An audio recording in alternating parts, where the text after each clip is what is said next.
আমি ডক্টর আবৃতার কাছে আসছি। আবৃতা, আপনি বলুন যে যে এই যে একটা তত্ত্ব খাড়া হচ্ছে যে অপরাধী এক নয় একাধিক, আজও শিয়ালদা আদালত চত্বরে মিছিল হয়েছে যে একাধিক লোক জড়িত আছে, আপনি কি তাই মনে করেন? এটা শুধু আমার মনে করা নয়, যেমন প্রিয়াঙ্কাদি বলল যে আমরা এই কেসটার সাথে খুব ইমোশনালি জড়িয়ে গেছিলাম, ইনফ্যাক্ট এখনো আছি।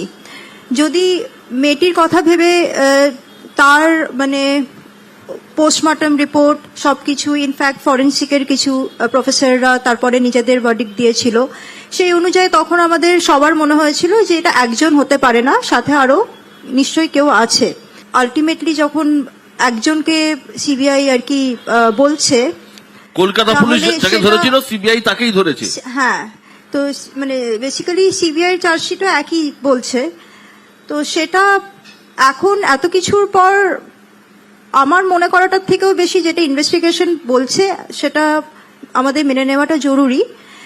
কিন্তু শুধু এই ইনসিডেন্ট মানে এনসার্কেল করে নয়, মানে আমার মনে হয় যেটা আমি বারে বারে বলবো সেটা হলো যে এই ইনসিডেন্টটা এত ফোকাসড, কারণ কি এটা একটা প্রতিবাদের ঝড় বয়ে এসেছিল, তাই জন্য এইরকম অনেক জায়গায় অনেক কিছু হয়ে যাচ্ছে, সেটা যাতে ফিউচারে না হয়, এর যেটাই এর পানিশমেন্ট হোক সেটা যাতে বেসিক্যালি মানে it sensitise the crowd so that in future it is get restricted, সেটা না হলে কোনো মানে কিছু মানে দাঁড়াবে না। চন্দ্রশেখর, আপনি তো সমাজের নানা কাজে জড়িয়ে থাকেন। ফাঁসি হয়ে গেল, সারা দিন হইচই হবে টিভিতে, খবর কাগজে, সমাজে, আলোচনায়, রাস্তাঘাটে, চায়ের দোকানে, তারপর মানুষ আস্তে আস্তে আবার ভুলে যাবে। ক্রাইম কি আদৌ রুখা যায় ভাবে? না, তার কারণটা কোথায় না, আমরা অনেকটাই মিডিয়া যেমন আমাদের একটা বড় স্তম্ভ সমাজের, তা আমরা পুরোপুরি মিডিয়া কেন্দ্রিক হয়ে যাচ্ছে। আজকে দেখুন, আজকে পশ্চিমবঙ্গের 10 কোটি জনসাধারণের মধ্যে আমরা হয়তো কলকাতা, বেশ কিছু শহর, আসানসোল, এরকম কিছু শহরের মধ্যে কিন্তু প্রতিবাদের ঝড় উঠেছিল। আজকে যদি আপনি 80% জায়গা আমাদের এখান থেকে ভেতরের অঞ্চলগুলোতে যদি যান, সেখানে কিন্তু কোনো মিছিলও বেরোয়নি, মিটিংও হয়নি, তারা হয়তো এসব কিছু জানেও না। তো সেইটাকে আমি বারবার বলতে চাইছি যে আমার মনে হয় সেই যে জায়গাগুলোতে পৌঁছানো যায়নি, যে যারা সচেতন নয় তাদেরকে আমার মনে হয় সেই জায়গাতে নিয়ে আসতে হবে। তার কারণ আজকে যেমন আমরা এখানে বসে রয়েছি, আজকে সমস্ত সমাজের সর্বস্তরের প্রতিনিধি কিন্তু আমাদের এখানে বসে রয়েছি, কিন্তু সেই সমাজ থেকে কিন্তু একজনও কেউ এখানে বসেননি বা বসানো হয়নি যে তাদের মতামত কি বা তারা কি চিন্তা ভাবনা করছেন। আমার তো এটা খুব মানে সবসময় মনে হয় এবং স্ট্রাইক করে, কারণ আমি মানে দিনের 12 ঘন্টা যেখানে সময় কাটাই সেই সব অঞ্চলে কিন্তু কোনো তাপোত্তাপ নেই, কারণ তারা দুমুঠো কিভাবে খাবে, কিভাবে পড়বে, সেই নিয়ে তারা ব্যস্ত। মানুষের বেসিক নিড, সেটা তো ঠিক আছে, কিন্তু কবি দত্ত এই যে যেটা চন্দ্রশেখর বললো, তারপর তো আমার মনে হয় এই ধরনের অপরাধ হলে প্রতিবাদ তো অবশ্যই জরুরি, না তো সমাজ বদলাবে কি করে? কোথাও তো এখান থেকে সমাজ বদলায়। সমাজকে বদলানোর দায়িত্ব কিন্তু আমাদের নিজেদের। ও ঠিকই বলেছে যে একদম ইন্টেরিয়ারে সত্যি সেখানে কোনো প্রতিবাদও হয়তো হয়েছে কি হয়নি, খুব হলেও খুব কম হয়েছে, কিন্তু আমাদের যে দায়িত্বটা, এই যে আমরা এখানে যে বড় বড় কথা বলছি সবাই, মানে top to bottom, right to left, আমরা তো এখান থেকে নেমে গিয়ে আমাদের দায়িত্বটা হয়তো ভুলে যাব। তা আমরা কি সেই রেসপন্সিবিলিটিটা পালন করি? বুকে হাত দিয়ে আমরা বলতে পারবো আমরা যা করি, উই পিপল আর নাও এত সেলফ সেন্টার্ড, আমরা আজকের দিনে এত নিজেদের আত্মকেন্দ্রিক হয়ে গেছি যে আমরা ভুলে গেছি। একটু আগে ও বললো সবচেয়ে বড় ক্রাইম হয় ঘরে। Yes, he is very much right. তাও আমি বলবো আমাদের বাংলায় হয়তো কম হয়, কিন্তু অন্যান্য প্রভিন্সে আমি যা শুনেছি বুঝেছি অনেক বেশি ঘরে এই সেক্সুয়াল হ্যারাসমেন্ট খুব সবচেয়ে বেশি হয় ঘরে, এবং মা বাবারা সেটাকে আটকে দেন। ওয়াই? শুধু বাবা মারা আমাদেরকে শেখাবে না, আমাদের কিন্তু বাবা মাকে শেখাতে হবে যে ডেজ আর চেঞ্জিং, তোমরাও শেখো, এটা কোনো ক্রাইম নয়, তোমার মেয়ে কোনো ক্রাইম করে ভুল করেনি। বিশিদা বলছেন এই ধরনের ক্রাইম সব থেকে বেশি হয় ঘরের মধ্যে। আপনার যদি মনে থাকে তাহলে এর আগে একটা বিখ্যাত ঘটনায় হইচই হয়েছিল হেতাল পারেকের খুন এবং ধর্ষণ, এবং আমার যদ্দূর মনে পড়ছে সেই ফাঁসিটা হয়েছিল 2004 সালের কোন এক আগস্ট মাসের কোন এক দিনে, আজ থেকে ঠিক 20 বছর আগে ধনঞ্জয়ের ফাঁসি হয়েছিল। ফাঁসি হওয়ার পরে নানা তত্ত্ব উঠে এসেছিল, যা হয় যে হয়তো এটা ওরকম নয়, হয়তো কেউ কেউ বলছে এটা অনার কিলিং ছিল, হয়তো এরকম ছিল, এরকম নানা রকমের তত্ত্ব উঠে আসে। ঋষিতা, কোথাও কি আপনার মনে হয় যে এই সঞ্জয় বলির পাঁঠা হয়ে গেল? এটা সম্পূর্ণ ইনভেস্টিগেশনের ওপর। সেটা হতেও পারে উনি যেহেতু অনেক কিছু ক্লেম করছেন, উনি নিজেকে বলছেন যে আমি অ্যাকিউজ নই, আমি এটা করিনি, কিন্তু আমার মতে যে অনেক সাইকোলজিক্যাল ফ্যাক্টরও হতে পারে। যেমনি হয়তো উনি ফিনান্সিয়ালি অতটা স্টেবল নয়, হয়তো ওনাকে কেউ টাকা পয়সা দিয়ে এই দোষটা নিতে বলেছে, সেটাও হতে পারে। টাকা পয়সা ভোগ করবে কি?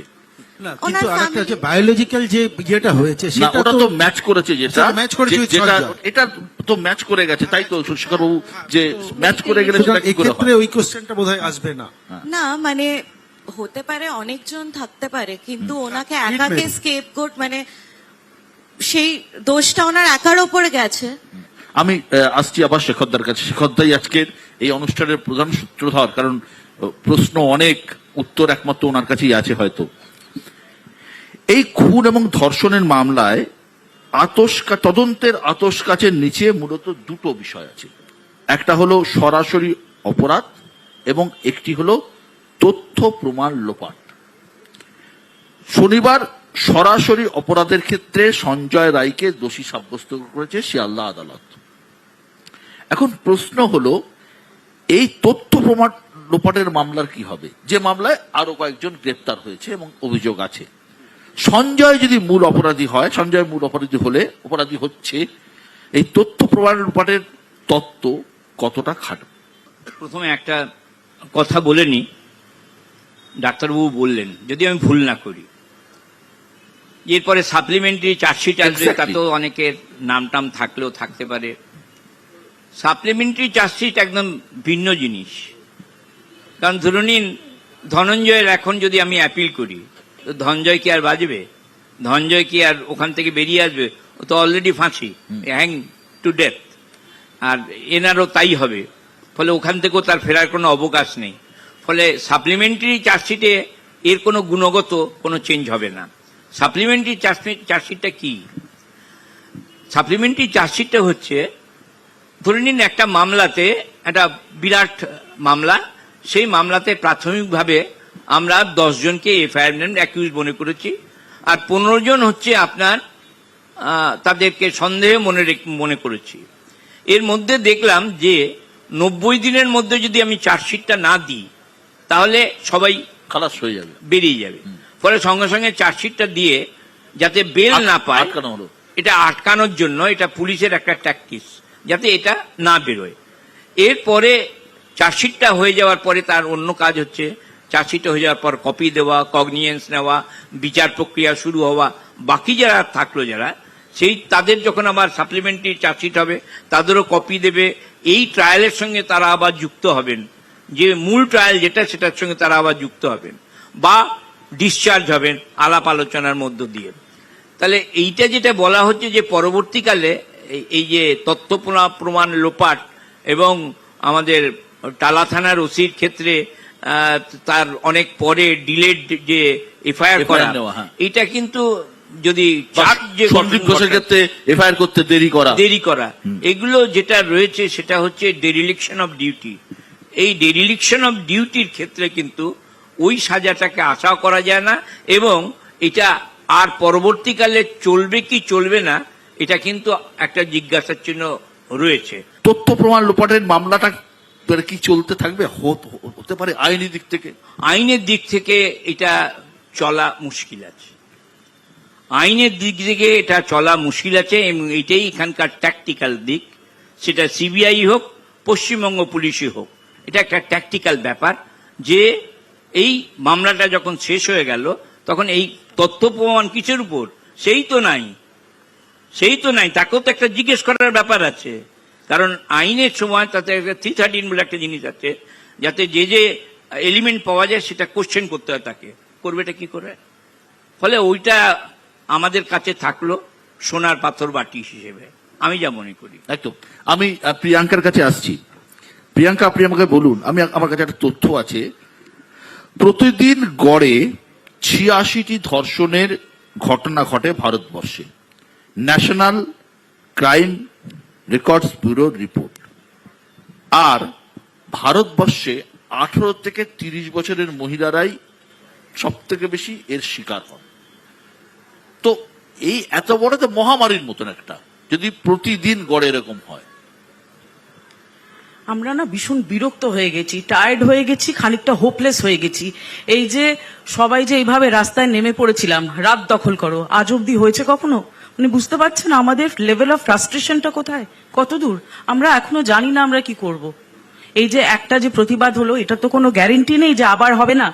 আবার এরকম যে আমাদের বাচ্চাদের ছোটবেলা থেকে শেখাবো, ঠিক আছে, বাড়ির পরিবেশ আছি বুঝতে পারছেন? তো যখন একটা ক্রাইম ঘটে যাচ্ছে, ওয়াইন ফর আমার কোশ্চেন হচ্ছে Priyanka, RG Kar is very sensitive question, why not with other incidents? এরকম তো আরো ইনসিডেন্টস হয়েছে, অন্য প্রভিন্সও হয়েছে, বিদেশেও হচ্ছে, আজকেও হচ্ছে। What about Hathras? What about, আমরা তখন কেন মানে রাত না জেগে দিনে কেন কোথাও যাইনি? আজও হচ্ছে, সারা বিশ্বে প্রতিবেশীদের বিয়েতে সব হচ্ছে, নানা রকম হচ্ছে। Then why not we are participating? Because আমরা না ডাক্তারদের ভগবান মনে করি। আমরা দেখেছি না, my personal point of view, একদম পার্সোনাল না, পয়েন্ট অফ ভিউ, আমার যে দিস বক্তব্য কেম হচ্ছে, ইনটু লাইমলাইট। এটা যদি ডাক্তার নয় অন্য কেউ হতো, আরজি করে কোনো ফোর্থ ক্লাস স্টাফ হতো, আমরা রাত জাগতাম না। এটা যদি লাইমলাইটে ঠিক এইভাবেই আসতো, যেটা আমাদের না, এই ফ্রাস্ট্রেশন, তিলোত্তমার আই এম এসছে, আস্কিং যে তাহলে এইভাবে- ফ্রাস্ট্রেশনটা কি শুধু ওই ডাক্তার না, বলে না, উনি না, আপার for মানে everybody. টিম অফ সোসাইটি বলে? একদম না, একদম Yes, না। that is my একটা point. বাচ্চা, সেটা একটা বাচ্চা হোক, একটা মহিলা হোক, যে কোনো স্তরের হোক, একটা হিউম্যান বিং এর জন্য it does not really matter. আর স্যার, আমার আরেকটা কোয়েশ্চেন আছে, আমি স্যারের কাছ থেকে জানতে চাইছিলাম, 13ই ডিসেম্বর সন্দীপ ঘোষ আর টালা থানার ওসি, ওনাদের আগেনস্টে বোধহয় চার্জশিট সাবমিট হয়নি বলে ওনারা বেল পেয়ে গেছিলেন। তো এরপরে প্রসিজারটা স্যার কি হবে? এরপরে তো আইনের লম্বা প্রসিডিওর আছে। হ্যাঁ, এটা তো নিশ্চয়ই আসবো, কোনো আলাদা আলোচনা এখানে করতে গেলে আমার সময় শেষ হয়ে যাবে। আমি অতনুদার কাছে আসবো। অতনুদা, আপনি আমাকে একটা জিনিস বলুন, যে এই যে একটা ঘটলো,